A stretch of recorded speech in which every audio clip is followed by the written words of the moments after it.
नमस्कार आदाब दोस्तों, मुंब्रा एक्सप्रेस में आपका स्वागत है। दोस्तों आइए चलते हैं आज की विशेष खबर पर। आखिर कैसे हुई नरगिस फातिमा की मौत? क्या अमार हॉस्पिटल की लापरवाही या प्राइम क्रिटिकर की लापरवाही से हुई इस युवती की मौत? ऐसा बताया जा रहा है कि 7 तारीख के दिन शाम में नरगिस फातिमा को प्राइम क्रिटिकर अस्पताल में एडमिट कराया गया और सवेरे उसकी मौत हो गई। पूरी जानकारी ऐसी है कि गर्भवती महिला थी नरगिस फातिमा, 30-32 साल की महिला रही होगी, जिसका 1 से 1.5 महीने से अमार अस्पताल में इलाज चालू था।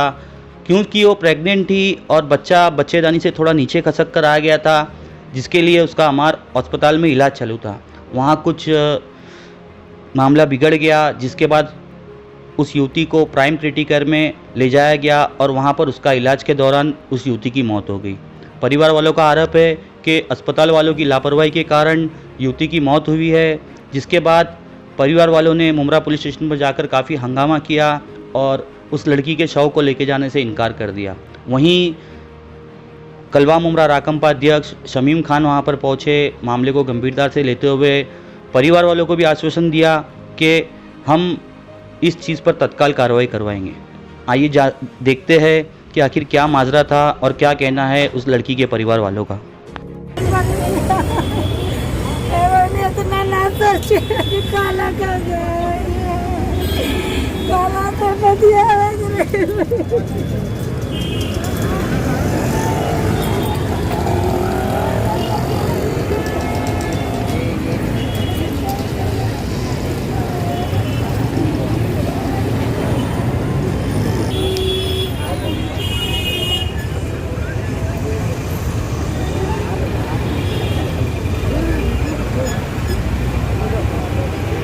हॉस्पिटल लेके गए उसी हिसाब से बात करो।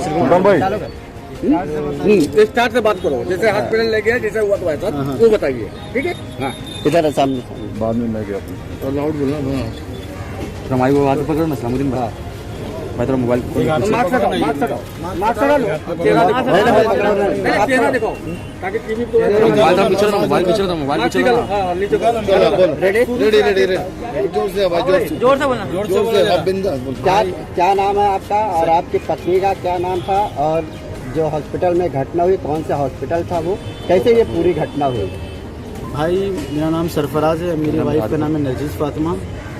मैं 1.5 महीने से अम्मार हॉस्पिटल में मैमुना मैडम को दिखा रहा था।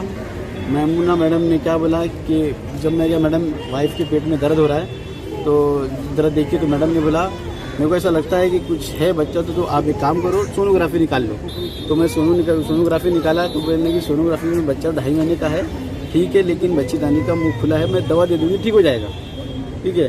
तो मैंने बोला ठीक है मैडम। फिर बोली कि काम करो 10 दिन के बाद दूसरी रिपोर्ट निकालेंगे। दूसरी रिपोर्ट निकालने के लिए फिर सोनोग्राफी कराया उन्होंने, बोला कि बच्चेदानी का मुंह खुला, टाका लगाना पड़ेगा।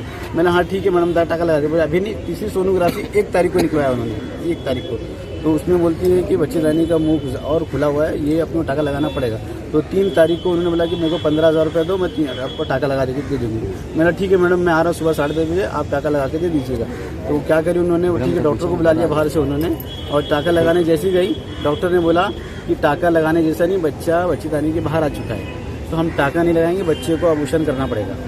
तो उन्होंने क्या किया, बोला 3 दिन रख कर उनको दवा डाल के 6 दिन 6 ड्रॉप डालना चाहिए था, 6 ड्रॉप डाला उन्होंने, डाल के बच्चा अंदर पेट पे पूरा हालत खराब कर दिया। उनको ना पानी न कुछ भी नहीं, बोलते ग्लूकोज से पानी चढ़ रहा है और उनकी हालत खराब होती चली जा रही है।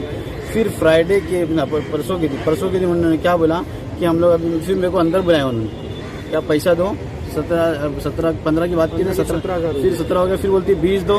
मैंने मैडम मेरे इतना पैसा मेरे पास नहीं है। तो बोलते लगी कि क्या गुलापार मार्केट में इतनी भीड़ लगी रहती है, ये पैसा लो। तो मैडम मैं शॉपिंग करने आया कि अस्पताल में बैठा हूँ, अब कैसी बात कर रहे हो? बोले मेरे को पता नहीं, मैं नहीं जानती हूँ। टोटल कितना पैसा लिए? टोटल मेरे से कम 40,000 के ऊपर चला गया। फ्राइडे के दिन क्या हुआ? फिर फ्राइडे के दिन उन्होंने क्या बोला कि ना, जब उन्होंने मेरे को बोला कि ठीक है, फिर लेके गए डॉक्टर को बुलाया उन्होंने, संतोष जोशी को। उन्होंने पूरा केस खराब किया। संतोष जोशी को बुला के लाना, उन्होंने बच्चेदानी से बच्चा निकाल दिया, और बच्चा निकाल दिया। बाद में बोलती है कि जल्दी से ब्लड लेकर आओ। और बाद में जब मैं ब्लड लेने प्राइम में भेजा उन्होंने, प्राइम से मैंने जब जाके ब्लड लेकर आया तो वो बोलती कि बच्चेदानी में निकाल दी विदाउट परमिशन सीजर किया और Without मेरे permission, मेरे इनके को बिना permission पहला के बच्चा scissor था किया। पहला ऑपरेशन का नहीं कुछ नहीं बोला नहीं, उन्होंने कुछ नहीं, उनसे नहीं बोला। सिग्नेचर नहीं कुछ भी नहीं सीधा और बोला पहला ऑपरेशन जो था बोले वो भी तो खोलना पड़ेगा, ब्लड लगेगा, आप तो रिजर्व करके रखो। और वहाँ पे जैसे लेकर और वाइफ की तबीयत ज़्यादा सीरियस होती चली गई, उन्होंने सीधे के बाद में बोले कि इनको प्राइम में शिफ्ट करना पड़ेगा। वहाँ आईसीयू में लेके गए और वहाँ पे उनको बोले आप वहीं रुकिए, पहले हम वहाँ भी पे आएंगे।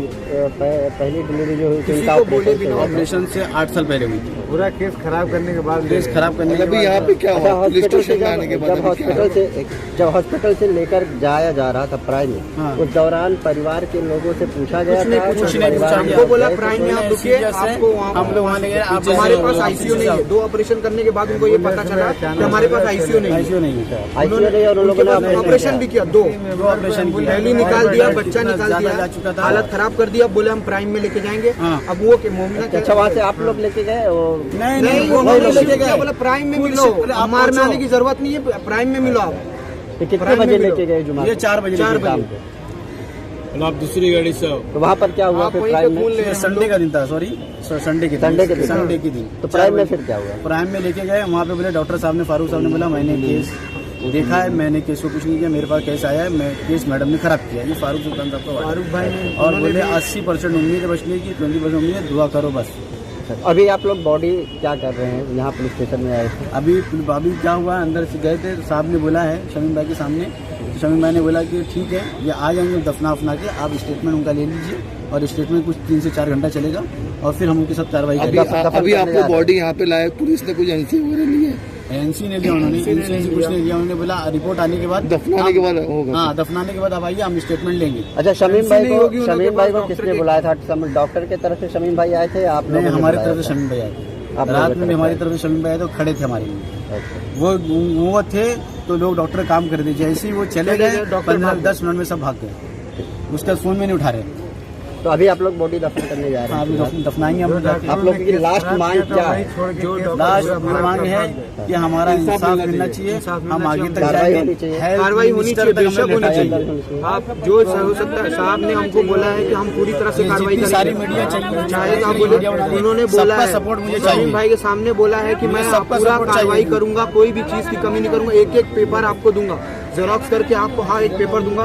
अगर उन्होंने बोला बस आपका स्टेटमेंट पहले आप बॉडी दफना लो, ताला लगा हुआ, केस कर खराब करके भागे, तो रात से मुझे शमीम भाई जिस तरह से ये परिवार मोबाइल में अभी भी हॉस्पिटल में ताला लगा हुआ। शमीम भाई जिस तरह से हॉस्पिटल बंद है, ताला लगा हुआ है, इन लोगों ने आपको भी बुलाया था कि जिस तरह से हॉस्पिटलों की तरफ से ऐसी घटनाएं सामने आ रही, आप लोग हॉस्पिटल में कुछ भी होता है तो वहाँ फौरन पहुँच जाते हैं, कुछ हॉस्पिटलों का बचाव भी करते हैं, लेकिन इस हॉस्पिटल की जिस तरह से घटना सामने आई है और अब आप लोग इनके साथ में हैं, तो इस पर क्या मामला दर्ज करवाएंगे आप लोग, किस तरह से एक्शन लेंगे?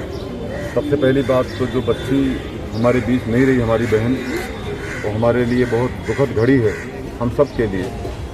मैं इस परिवार के लिए अल्लाह ताला से यही दुआ करता हूँ कि अल्लाह ताला उसे सुकून दे, अमन दे और उस बच्ची को अल्लाह ताला जन्नत फिरदौस से जगह दे, आला मुकाम दे, ये अल्लाह से मैं दुआ करता हूँ।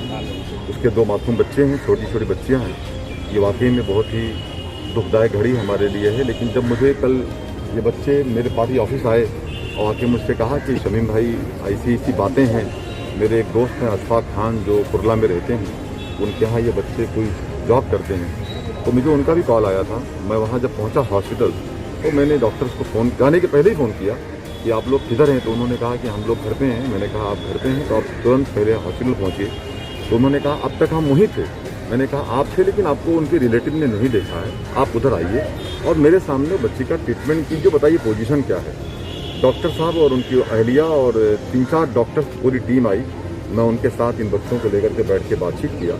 डॉक्टरों ने अपने तरीके से बात रखी कि हमने उनका ट्रीटमेंट किया। शमीम भाई समथिंग जो उन्होंने अपनी बातें कहनी थी उन्होंने कही, लेकिन इनके साथ हमारी जो 2 बहनें थीं, आज भी ये भी यहाँ मौजूद है मेरे ख्याल से, उन्होंने जो बताया कि शमीम भाई बहुत सारी चीज़ों को लेकर के स्टेटमेंट, यानी बहुत सारी चीज़ों को लेकर जो एक परमिशन होती है एक हस्बैंड की, नहीं लिया उन्होंने। तो हमने उनसे पूछा तो उन्होंने कहा हमने लिया। खैर कोशिश की गई, हमें रात में ही उन्होंने इन्फॉर्म किया था, हमें क्या हम सबको इन्फॉर्म किया था कि 80% उनकी हालत ठीक नहीं है। लेकिन रात में मैं कुछ 2 या 2:30 बजे शायद मैं वहाँ से गया और मैं जाने के बाद यानी 3:15 साढ़े 3 बजे के बाद वो बच्ची का इंतकाल हो गया। मैं अभी पुलिस स्टेशन में हम लोग खड़े हैं, हमारी बात अभी इनके फैमिली के साथ मैं पुलिस स्टेशन के अंदर भी गया था। और आपने जो ये जुमला कहा कि आप लोग खड़े रहते हैं हॉस्पिटल के लिए, तो इस्लामुद्दीन साहब मैं आपसे कहना चाहता हूँ, हम शहर के सामाजिक लोग हैं, हम जहाँ पे नाइंसाफ़ी होगी हम उसके अगेंस्ट खड़े रहेंगे। सर आप लोग इन लोगों का कब तक के साथ? इंसाफ के लिए सुनिए, इंसाफ के लिए मैं या हमारे नेता हम सब लोग उनके लिए खड़े रहेंगे। जो आदमी मजलूम होगा, जिसके साथ ज्यादती होगी, लेकिन अभी मैं जाकर के पूरी इनके फैमिली के साथ, जो बच्ची इंतकाल हुई उनके हस्बैंड के साथ जाके हम लोगों ने कर साहब से बात किया है। जो हमारे यहाँ के इंचार्ज हैं कर साहब ने ये कहा है कि अभी जो पीएम हुई है, पीएम के मुताबिक 3 दिन के बाद कुछ फाइनल रिपोर्ट आती है, उसके हिसाब से इनकी एक कमेटी डॉक्टर्स की बैठती है, जो कलवा शिवाजी की टीम बैठेगी और यहाँ के कुछ डॉक्टर्स बैठ करके इस पर डिसीजन लेंगे और रिपोर्ट्स में क्या आता है, किस तरीके से यानी पीएम की रिपोर्ट में क्या आता है, उसके हिसाब से एक्शन होगा। मैंने कहा कार्रवाई की जाएगी। और मैंने ये कहा है कि इनका स्टेटमेंट यानी जैसे अभी इन्होंने मीडिया के माध्यम से आपको दिया है, इस तरीके से ये अभी मिट्टी पहले ज़रूरी है, क्योंकि जनाजे को भी लेट करना बेहतर नहीं है इस्लामुद्दीन साहब। तो अभी जब पहले मिट्टी बच्ची की दी जाएगी और उसके बाद इनके साथ मैं खुद आऊँगा पुलिस स्टेशन। अगर इनको ज़रूरत मेरी है, जहाँ ज़रूरत है वहाँ मैं खड़ा हूँ और इनका पूरा स्टेटमेंट होगा। उन्होंने कहा है, कर साहब ने कहा है, वालकर साहब ने कहा है कि 2 से 3 घंटे का इनका स्टेटमेंट है, स्टेटमेंट दिया जाएगा और उसके बाद जैसे रिपोर्ट आएगी उस रिपोर्ट के मुताबिक उस पर एक्शन करने की, अगर वो गलत है तो गलत को माफ नहीं किया जाएगा। सर इंसाफ मिलने तक क्या आप लोग इन लोगों का साथ दोगे? इंसाफ मिलने तक शमीम खान इनके साथ है, साथ रहेगा। Thank you sir.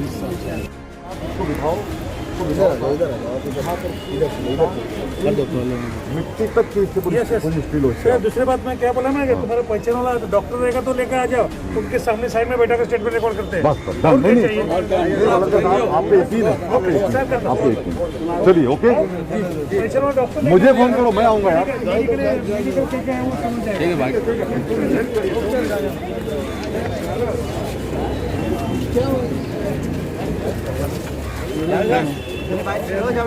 सुनो ना, आप उनके हस्बैंड है ना, थोड़ी सी आप बाइट दे दो ना।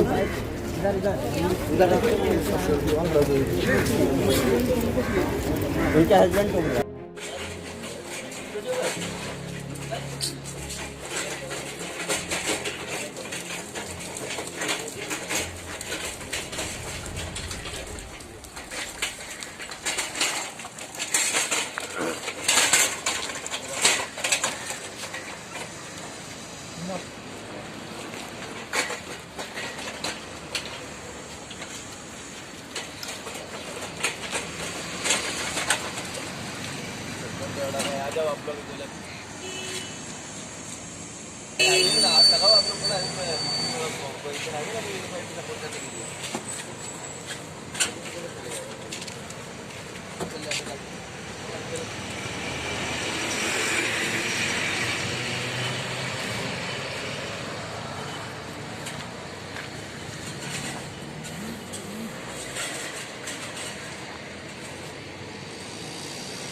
धन्यवाद दोस्तों, आज के लिए इतना ही।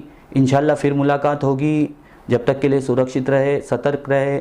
जय हिंद, जय महाराष्ट्र। चैनल को लाइक, सब्सक्राइब और कमेंट जरूर करें और शेयर करना ना भूलें। और हमसे जुड़े रहने के लिए नीचे बेल आइकन दबाना।